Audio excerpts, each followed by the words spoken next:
কবর আখিরাতের প্রথম মঞ্জিল। ফাইন নাজা মিনহু ফামা বা'দা ওয়াইসারু মিনহু। যদি কবরের মঞ্জিলে নাজাত পেয়ে যাও, সামনের মঞ্জিলগুলো তোমার জন্য সহজ হয়ে যাবে। এই মঞ্জিলে আটকা পড়িয়া যাও, সামনের মঞ্জিল কঠিন হইয়া যাবে। ডাইনে মাটি, বামে মাটি, নিচে মাটি, উপরে মনে মটে মাটি, বাঁশের চালা দিয়া তোমার আমারে দিয়ে আসবো, আর কেউ কখনো খবর লইব না। তোমার রেখে যাওয়া বাড়িঘর এভাবেই থাকবে। তোমার রেখে যাওয়া বাড়িঘরের মধ্যে খাবার দাবার হবে, ধুমধারাক্কা হবে, সব হবে।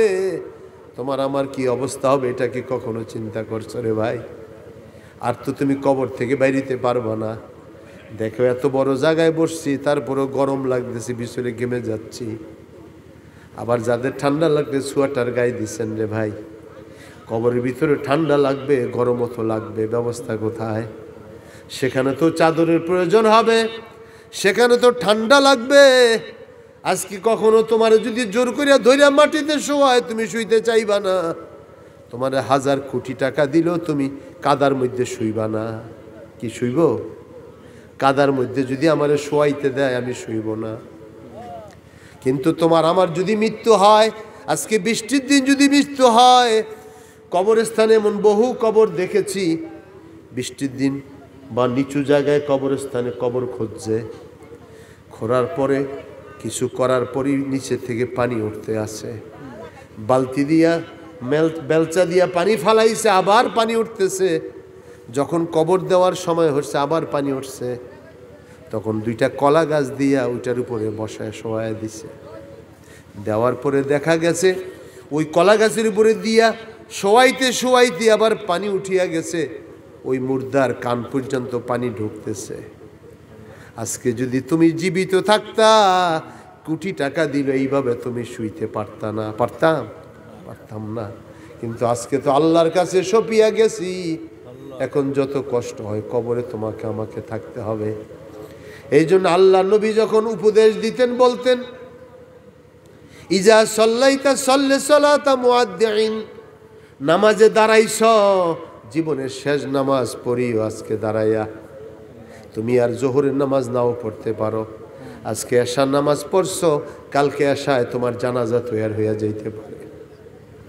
আল্লাহ নবী বলেন, কথা বলবা বিদায়ী কথা বলিও। তুমি হয়তো এলাকার কখনো আসবে না, আসা সম্ভব হবে না।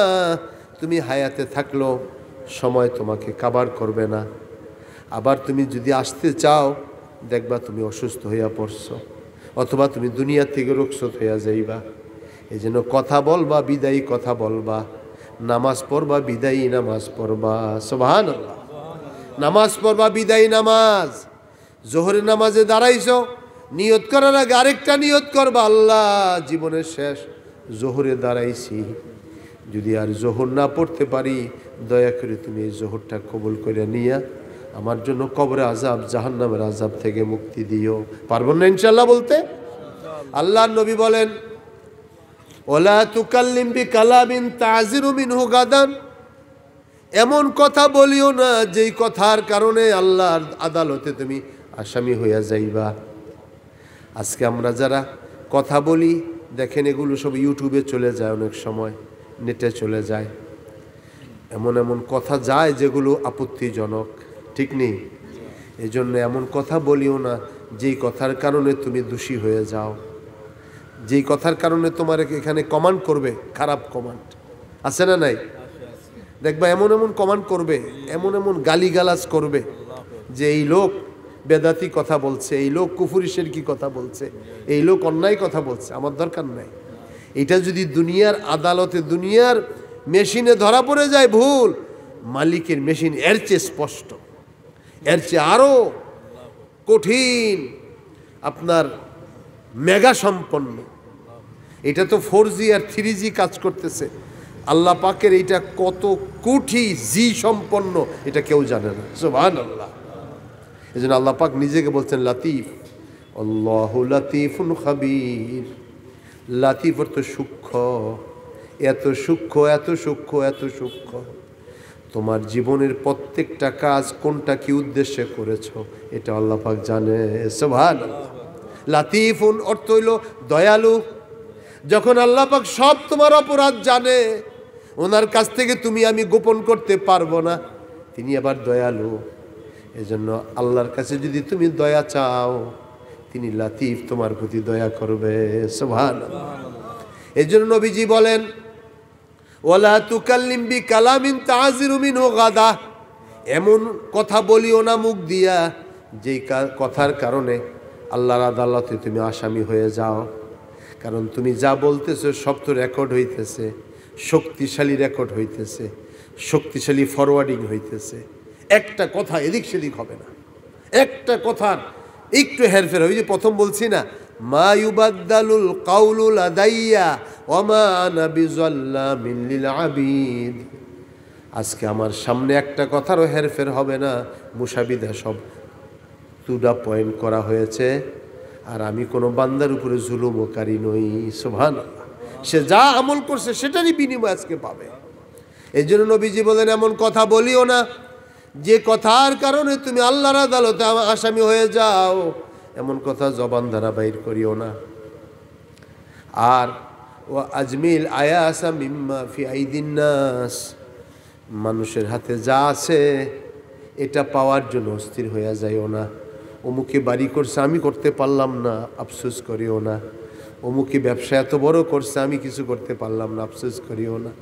বরং তোমার আল্লাহ যেটা দিছে এটা আলহামদুলিল্লাহ কও। বলেন আলহামদুলিল্লাহ, জোরে বলেন আলহামদুলিল্লাহ। আলহামদুলিল্লাহ। আল্লাহ শান্তিতে রাখছে। যেই পাগলে 300 বাড়ি কিনছে না কিনছে না, আমেরিকা লন্ডনে 300 বাড়ি কিনছে, ইউরোপ সহ। ওই পাগল কি এখন আছে? কোথায় পলাইছে, সে কোথায় থাকবে? এর মতন পাগল আছে দুনিয়াতে? তো এইরকম যারা পাগলামি করতেছি আমরা, এই সমস্ত পাগলদের জায়গা দুনিয়া তো না, আখেরাতও নাই। দুনিয়াতেও পলায়া থাকবো, পলায়া থাকা কেন কোন জিন্দিগি? বহু লোক ছিল সমাজের নেতা, এগুলি মানুষের উপর জুলুম করতো, এখন একটারও দেখা যায় না। ঠিক নি? আইতে যাইতে চান্দা নিত গাড়ির থেকে, এদিক দিয়ে ট্রাক ঢুকছে, দে টাকা দে, বালু আনছত 500 টাকা দিয়া যা, ইট আনছত 1000 টাকা দিয়া যা। আসিল না এই শয়তানেগুলি? এই শয়তানেগুলি কই গেছে? হ্যাঁ, আরো পলাইছে এগুলি। আরে দুনিয়াতে এরকম পলাইছ ইন্দুরের গাতায়, মালিকের কাছে পলাবি কই? মালিক তো ঠিকই তোরে ধরবো, তুই কত নম্বরের সল্টু হইছ। কি কথা বুঝে আসছে? এজন্য লাফাল দেওয়া ভালো না, শয়তানি করা ভালো না। যারা শয়তানি করছে তারা ফেরাউন হামানের মতো ধ্বংস হইয়া গেছে, এগুলির নাম গন্ধ নাই, থাকবেও না, বংশ নির্বংশ হইয়া যাইব। এজন্য আল্লাহ নবী বলেন, ওয়ালা তুকাল্লিম বিকালামিন তাযিরু মিনহু গাদান ওয়া আজমিল আয়াসা মিম্মা ফি আইদিন নাস। মানুষের কাছে যেটা আছে ওইটা পাওয়ার জন্য অস্থির হইও না। তোমার আল্লাহ হার্ট দিছে, কিডনি দিছে, চক্ষু দিছে,